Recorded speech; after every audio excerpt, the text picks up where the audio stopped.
El Padre Nuestro es una oración modelo que debemos seguir.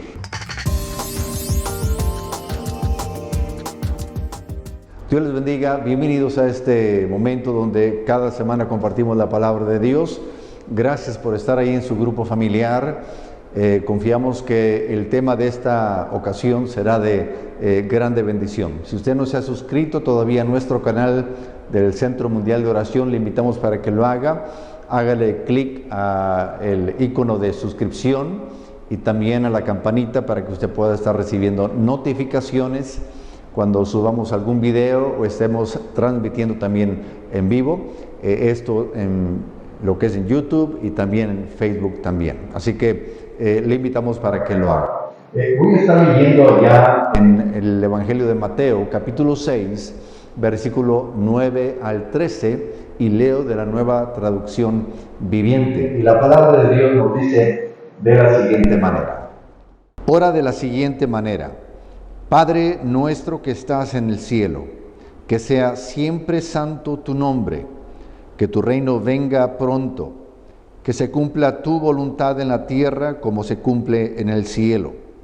Danos hoy el alimento que necesitamos y perdona nuestros pecados, así como hemos perdonado a los que pecan contra nosotros. No permitas que cedamos ante la tentación, sino rescátanos del maligno. A manera de introducción, la semana pasada estuvimos hablando acerca de cómo se debe orar, cómo el Señor Jesucristo enseñó, más bien de cómo no se debe orar, estuvimos hablando la semana pasada. En los versículos del día de hoy encontramos la forma correcta, la cual está expresada, ilustrada en el llamado Padre Nuestro. Esta es una oración modelo. Esto significa que se trata de un ejemplo de los contenidos, lo que debe contener, de lo que se debe estar orando en una oración. No necesariamente es que lo estemos repitiendo este Padre Nuestro, sino que el objetivo es mostrar los elementos que no deben faltar en nuestra oración cotidiana. Repito, el Padre Nuestro no es algo que se deba repetir como mera repetición, sino más bien es un modelo del cómo, los elementos, el patrón del cómo se debe estar orando, los elementos que nuestra oración debe estar conteniendo. Y estoy siendo repetitivo para poder enfatizar este aspecto. Así que vamos a entrar a este primer punto ahí en sus notas. El primer punto de sus notas nos encontramos lo que es la paternidad y lo que es la alabanza. Este primer aspecto que nos encontramos en el Padre Nuestro. Interesantemente, la oración modelo comienza de la siguiente manera, y es algo que ustedes conocemos. Dice: Padre nuestro que estás en el cielo. Dice: que sea siempre santo tu nombre. Y esto lo encontramos en el versículo 9, aquí en el Evangelio de Mateo. Sabe que la oración debemos entender que va dirigida a Dios como nuestro Padre. La oración debe ser hecha por los hijos de Dios, pues ellos, es decir, nosotros somos los que podemos llamarle a Dios Padre. De ahí que necesitamos creer y podemos nacer entonces de nuevo, es decir, cuando recibimos al Señor Jesucristo en nuestro corazón o tenemos este encuentro personal con nuestro Señor Jesucristo, dice la palabra que Jesucristo nos da autoridad o nos da derecho de ser llamados hijos de Dios. Y esto es un prerequisito, por así decirlo, para poder dirigirnos a Dios en oración. Por eso el Señor Jesucristo enfatiza al principio: Padre nuestro que estás en los cielos. Y es interesante que esta oración comienza santificando el nombre de Dios, es decir, adorándole, exaltando su santidad, su gloria. Y antes de comenzar con ninguna petición, interesantemente, es importante dar a Dios la alabanza que Él se merece. Es decir, cuando yo me acerco en oración al Señor, el primer aspecto que yo debo considerar importante es el hecho de que yo debo reconocer que Él es Dios. Debo reconocer que Él es mi Padre Celestial. No es alguien distante, sino que yo me puedo acercar a Él con toda confianza. Así que, Padre nuestro que estás en los cielos, no es un Dios distante, sino que es nuestro Padre celestial. El segundo aspecto, ahí en sus notas, podemos ver que habla de lo que es la voluntad de Dios. Es común que se acostumbre que veamos la oración como el medio por el que usted y yo le pedimos cosas a Dios. Y a veces vemos a la oración solamente como un medio por el cual yo le estoy pidiendo y pidiendo y pidiendo. Y cuando se necesite algo, cuando se me apriete el zapato, cuando haya alguna necesidad, busco a Dios porque necesito algo.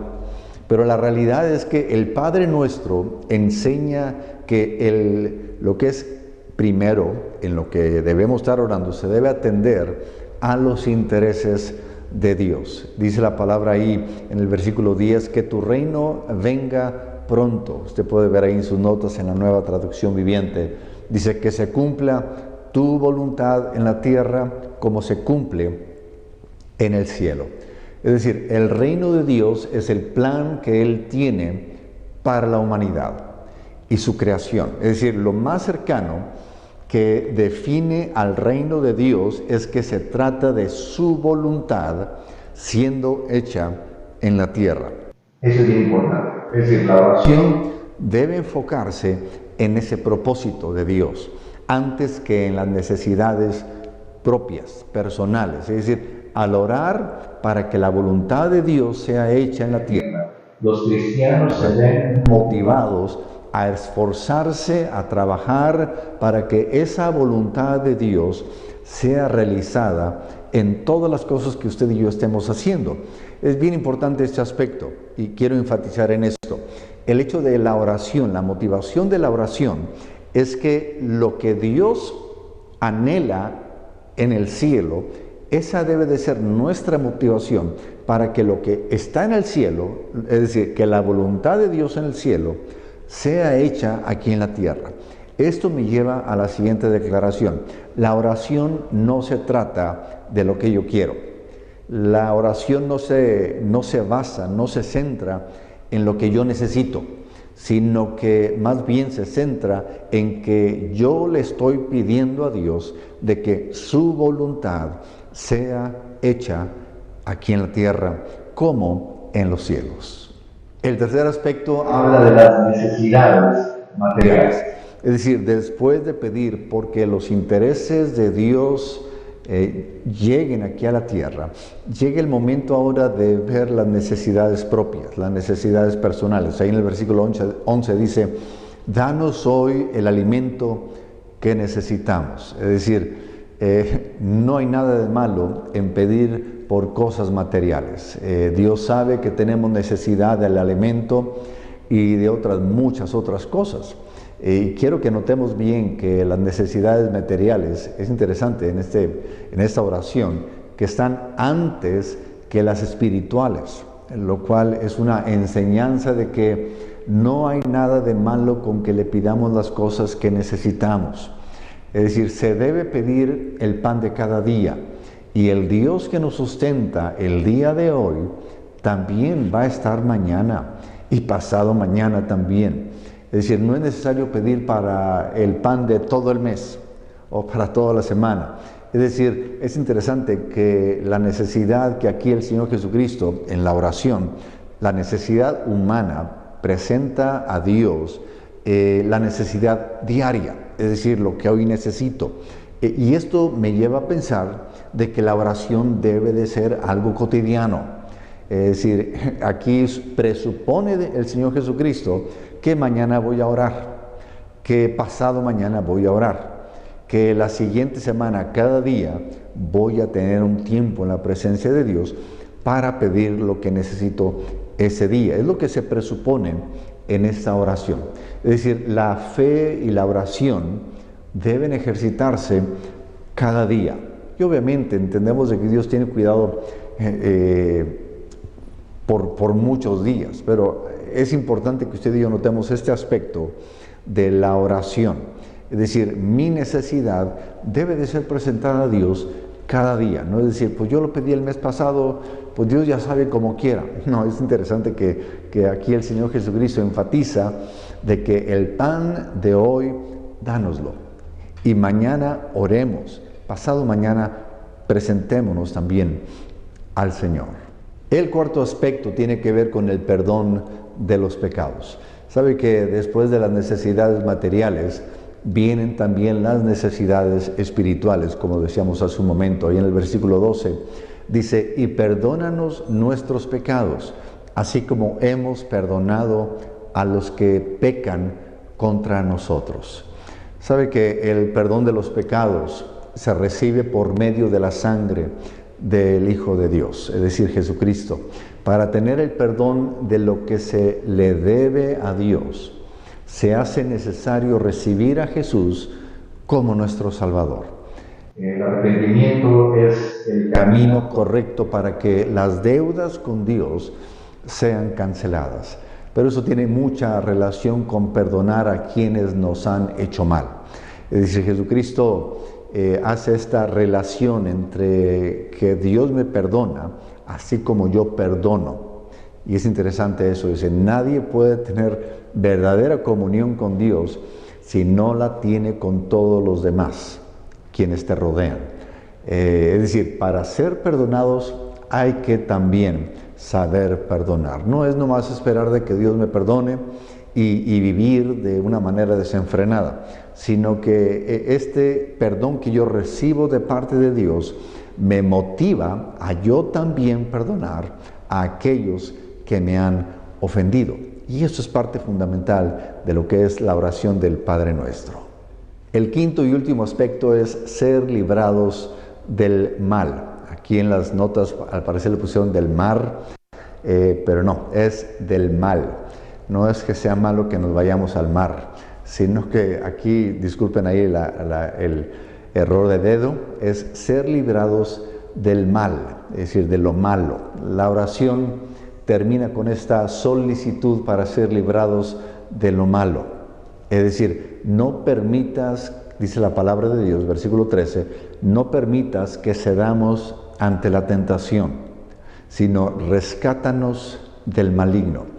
La palabra maligno puede referirse al pecado, como también puede referirse al mismo Satanás. La oración entonces nos conduce a rogar para ser librados de la tentación, para no pecar, y como también para ser librados de los ataques del mismo enemigo. Sabe que vivimos en un universo donde existen fuerzas poderosas que escapan al control humano. Pero por medio de la oración podemos recibir el auxilio en contra del pecado y el enemigo. Quien confía solo en sus fuerzas, si usted confía solamente en sus fuerzas, sabe que no tendremos posibilidades de escapar, pero con la ayuda de Dios seremos victoriosos. Así que parte fundamental de esta oración del Señor Jesucristo es que Él le pide al Padre y nos pide a nosotros que le roguemos al Padre que Él nos libre del mal. Es decir, y recordemos que esta es una oración cotidiana, es una oración diaria, algo que debemos hacer todos los días, el ser librados, el ser librados de la tentación, el ser librados del maligno. Es algo que se tiene que estar también pidiendo al Padre todos los días. Y a manera de conclusión, sabe que la oración correcta es dirigida a un Dios que todo lo puede. Para Él, para nuestro Dios, no hay límites, no hay imposibles. El Padre Nuestro termina reconociendo esta realidad. Dice la palabra de Dios ahí en la Reina Valera, versículo 13, al final dice, porque tuyo es el reino y el poder y la gloria por todos los siglos, dice el Señor Jesús. Amén. Es decir, Dios tiene todo el poder y lo tiene para siempre.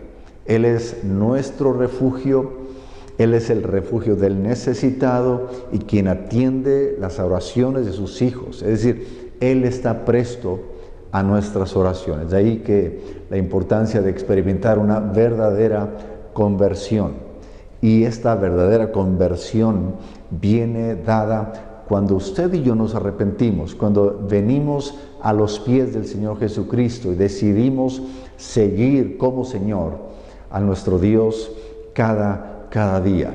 Y se trata de vivir como Él vivió, imitándolo en todo. Y esa decisión es la que hoy debe tomar usted, pues este es el mejor momento para recibir al Señor Jesucristo como nuestro Salvador. Qué hermoso es que usted y yo podamos tener a Dios, repito, como dije al principio, no como un Dios distante, sino como un Dios que está tan cercano a nosotros, al grado que usted y yo le podemos decir, Padre nuestro. Y esta oración modelo se conoce como el Padre Nuestro. Pero es interesante que tiene que ver con el hecho de que yo le llamo a Dios mi Padre. Y póngase a pensar en esto un momentito, ya estamos cerrando. Pero piense en esto, yo le puedo llamar al Creador del universo mi Padre. Y esto nos debe motivar a que todos los días podamos tener este contacto, esta relación con nuestro Dios. Quizá usted y yo ya no tengamos a nuestro Padre terrenal físicamente, es decir, a nuestro Padre, a papá. Quizá ya algunos de nuestros padres ya están en la presencia del Señor. Pero qué hermoso es saber de que nuestro Padre Celestial está con nosotros todos los días. Y quisiera ahí, para conversar ahí en su grupo familiar, que podamos preguntarnos ahí y tratemos de responder lo siguiente: ¿qué entiende usted con el término de que el Padre Nuestro es una oración modelo? Repito, ¿qué entendemos cuando decimos que el Padre Nuestro es una oración modelo? Para que lo podamos comentar en el grupo familiar. Oremos. Padre, gracias porque te podemos llamar Padre Nuestro. Gracias porque podemos acercarnos a ti, Señor, con toda confianza. Y yo te ruego en esta hora, Señor, que, Señor, tú estés obrando de una manera muy especial a través del tema de este día. Que podamos tener esa confianza, Señor, de acercarnos a ti, de poder glorificar tu nombre, de poder, Señor, exaltar tu nombre, porque tuyo es el reino, porque tuyo es el poder, porque podemos descansar en ti y podemos confiar en ti. Y Padre, yo te doy gracias por cada uno de mis hermanos. Gracias porque podemos acercarnos a ti, Señor, con toda confianza. Y a ti damos toda la honra y toda la gloria. En el nombre de Cristo Jesús. Amén, amén. Dios me los bendiga y vamos adelante en el propósito de Dios.